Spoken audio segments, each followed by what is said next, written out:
What is going on, YouTube? So coming back today with my next NBA draft scouting report video. So done with 3 so far. Today I'm going to do Brandon Ingram.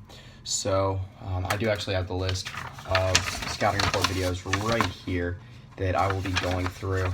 And when I actually do my scouting report update video, I'll say who all I'm doing in that video. But I've already done Rab, Jaylen Brown, Buddy Hield, now Brandon Ingram, and then tomorrow will be Ben Simmons. So, give you a little bit of background information about Brandon Ingram himself. He is a 6'9", some say 6'10", freshman from Kinston, North Carolina, 5-star recruit coming into Duke, and had a pretty phenomenal freshman year.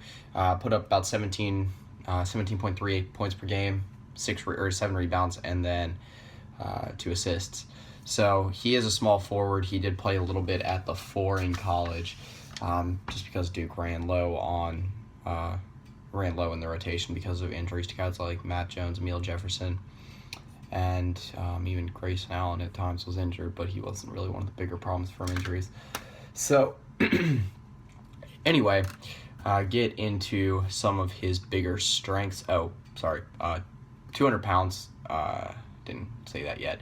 And then a 7'3" wingspan. So strengths, first one is his overall athleticism. He's got a great leaping ability, and I think he's got about 9'2" standing reach. I've heard anywhere from 38 to 40-inch vertical. He's got decent speed, fluid movement, moves well in transition, and he's got quick lateral movement on defense as well. So next one is just his overall length. Like I said, he's 6'9", 6'10", depending on who you talk to. And then between a 7'3" and 7'4" wingspan, and at the 3, that's incredible size to have. He showed great defensive potential as a wing in college, and he has the potential to develop into one of the best wing defenders in the NBA. He's got the length to really hang with anyone. And that leads into my next one. He's got the physical tools to play with anyone on offense or defense on the wing. He's got a pretty good three-point shooting stroke, better than a lot of people gave him credit for this year. Shot about, 42% from 3, 41%. Improved from his high school days where he shot about 32%, so it's good to see the improvement there. And then about an overall 45% field goal percentage. And like I said, he's got good defensive potential. Energy comes and goes with him on defense, but I think he's got the physical tools, athleticism, length, size, maybe not the strength. I don't know if that's there yet, but really all that stuff to really hang with anyone. So next strength is he's a good finisher at the rim. He's got good hands, good leaping ability, like I said, good standing reach, and he shows good slashing potential. He looks very slippery when he drives. It looks like it's hard to contain him. He's got good inside moves, good footwork, good fundamentals, and he is a multi-tool threat on offense. So he can slash, he can draw out and shoot from 3 or from mid-range.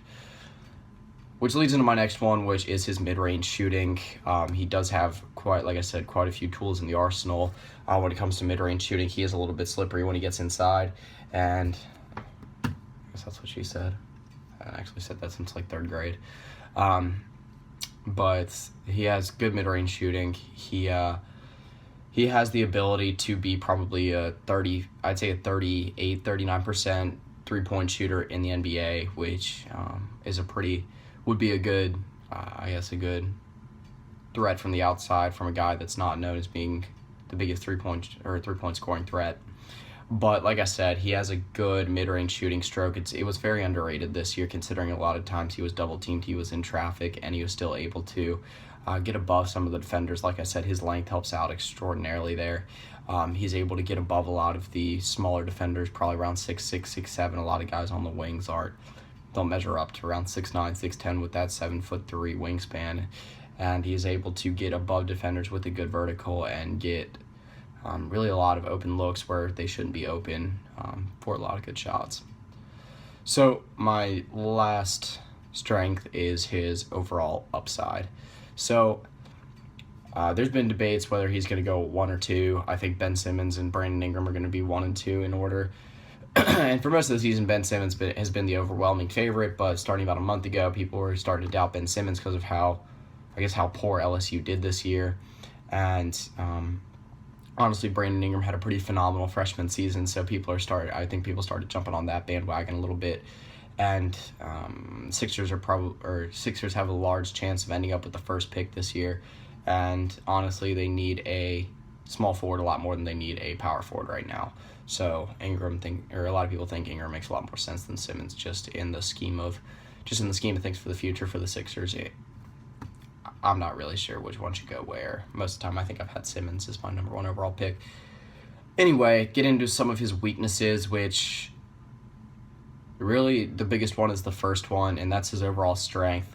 Like I said, I believe he tops out at the most at 200 pounds, and it's 6'9". That's not the strength you want.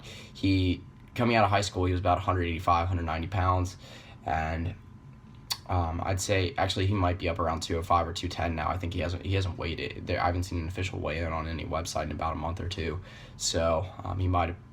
I don't actually maybe about 3 months. So it's very possible that he put on a lot more weight, considering he is only 19 years old. Was 18 coming into the start of his freshman year at Duke, and really developed well. So I think strength is something that will come along well, or maybe some players just don't really get to that point in their careers. They just kind of stay with that lanky style body. And I think the biggest comparison that Brandon Ingram has drawn athleticism wise is Kevin Durant, and Durant really hasn't put on a whole lot of strength. He's learned how to use his length and his slipperiness to his advantage, and Brandon Ingram might be able to do that as well without putting on a large amount of muscle. So my next weakness is he shies away from contact. This kind of comes from the first one of kind of lacking in strength a little bit, and it also comes from the next weakness a little bit, which I'll get to in a sec. But I don't think he got to the free throw line that much, about 3 to 4 times a game. And like I said, he's a good finisher around the rim, which is good, and he does have slashing potential, but a lot of times he looked like he would just kind of shy away from the rim a little bit, maybe settle for like a 4 or 5 footer instead of a layup, and just to stay away from contact inside the paint. And the next one is a lot of the reason why it looked like he shied away from contact, and that was just it looks like he lacks strong motor at times. Overall, it looks like he's lacking energy and awareness at times in games, and I don't know if it's conditioning or if it's just how young he is. The mental awareness just isn't there yet. Either one could be true, or could be both. Like I said, there were just some times when he was driving this past year where it just didn't look like he was fully energized, that he was fully ready to go, and was really having that killer instinct going to the rim. And that's something you obviously want in a guy with this type of potential. It's going to be a top 2 pick in the draft. I think that'll come along as he develops in the NBA. He's only 19 years old, and he'll be 19 years old when summer league's going on, when the preseason starts and all that. So, I don't think that'll be too much of a problem. And the next one is, again, leading from the whole kind of lacking energy thing, and that's he just lacks effort on rebounding sometimes. He wasn't able to crash the offensive. He didn't crash the offensive boards that much at all. 6 to 7 rebounds per game for a guy that was playing at the 4 a lot. Seems like a guy that probably could have brought down about 8 rebounds a year 8 to 9 rebounds a game this year. He did play some pretty heavy minutes, and again, that could be another reason why he just didn't look like he was good to go that many times. I mean, you're talking about a guy that played 35 minutes a game. Like I said, Duke only had about a 7-man rotation this year. They had to throw Chase Jeter in at times when he didn't really look like he was ready or confident enough to go. So the last weakness and the 5th one is consistent awareness. Like I said, sometimes he just looked like he was lacking the mental awareness that you want out of your star player. And he does, like I said, he does show the offensive potential, the defensive potential. I don't know how good a facilitator he is. I don't think that was one of the big parts of his game in college, and I don't think it will be in the NBA. But I didn't really see that consistent awareness at all times in the game. He got caught cutting, or he got caught off screens from the guy he was guarding cutting a lot. I think that was one of his bigger problems in college. And just at times on offense, it just looked like he wasn't, like I said, fully energized, fully aware when he was making some of his more slashing moves, and sometimes when he's pulling up for mid-range. There was a lot of times where he did have double teams on him, and it looks like he might hesitate a little bit, but wasn't fully confident with the shot, but just kind of pulled up anyway. And like I said, most of these after, I'd say from weaknesses 3 to 5, most of those just stem from just youth and lacking mental maturity that I think will come along as he gets older in the NBA and develops more. So that does it for the strengths and weaknesses part. So projecting him to where he's going in the NBA, I don't think he's going to end up being the number 1 overall pick. I know it's been a large rumor. I think there's maybe about a 10% chance that happens. If you ask me, I don't think he's a better player than Ben Simmons. I think that Ben Simmons is the overall more complete player and has a higher upside. Not by much. I think these two are the clear-cut 2 best players in the draft. But I do think Brandon Ingram ends up on the Lakers. I think either fit. I think that's where he's pretty much guaranteed to end up with. I don't know how that's going to pan out just because no one knows how the Lakers are going to pan out long term. I mean, obviously the team chemistry is not there at all. D'Angelo Russell's not the most liked player on that team right now. And then you got Julius Randle, who I think could be a decent player long term, but not great. Hasn't panned out great so far. Jordan Clarkson is good, but again, it doesn't look like there's going to be really any superstar pieces on that team. I think D'Angelo Russell probably has the highest upside. For me, I see Brandon Ingram being a 10 to 12 point guy per night, and I actually see him bringing down more rebounds in the NBA than he did in college. I think that motor is going to get a little bit better. I think that the awareness is definitely going to be there. I think he's going to put on about 10 or 20 pounds and be able to play at the 4 at times, mainly still at the 3. But I think you're looking at a Kevin Durant, Paul George type player right here when you're talking about the length and athleticism to hang with the best of them on the wings. So that pretty much does it. This was a fun one to do. Duke is one of my favorite college basketball teams, so I did watch a lot of Brandon Ingram in college. I'll put it, like always, I'll put the links in the description below to some of his film breakdowns, some of my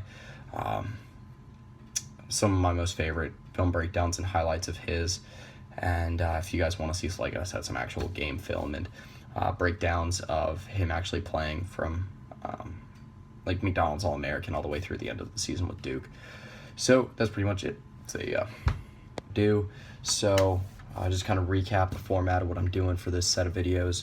I'm starting with the strengths, then working to the weaknesses, and then talking about really where I see his future going and NBA fit and NBA potential. So actually covering the background information and stats before any of that. So